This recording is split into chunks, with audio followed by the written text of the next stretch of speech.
Sa loob lamang ng 5 taon simula ng manungkulan si Presidente Duterte, aabot na sa halos 30,000 kilometro ng kalsada at halos 6,000 tulay na ang naipagawa ng DPWH sa ilalim ng Build, Build, Build program.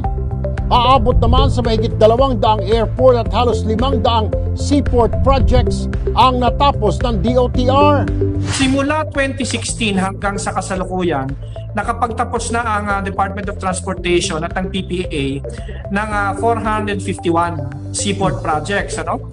Malaki at maliit ito. Ang pinagmamalaki natin dyan, unang-una yung ating itinayong bagong passenger terminal building sa Cagayan de Oro, na kung saan ito ay magagamit ng 3,000 pasahero at any given time. Sa mga riles at tren naman, meron ng DOTR na 6 na naglalakihang proyekto. Ito po clearly is Duterte legacy. Kasi pagka nakita nyo po ito, it has not happened before. Because of Build, Build, Build, Filipinos now spend less time in the road and more time with their families. And I think that's something that we should all be proud of.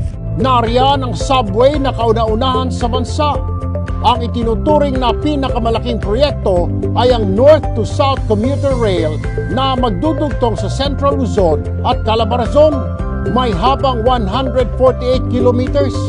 Meron itong 35 istasyon mula sa Clark, Pampanga hanggang sa Calamba sa Laguna. Matagal na dapat natin isinagawa to. Sabi nga, nagka-catch up or naghahabol tayo sa infrastructure investment. Dapat 2 or 3 decades pa ito ginawa.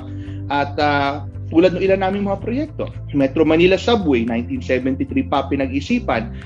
Itong PNR Clark natin, 1993 pa dapat. Itong Common Station natin, 2007 pa. LRT 1 Cavite Extension, 2000. MRT 7, 2001. So kung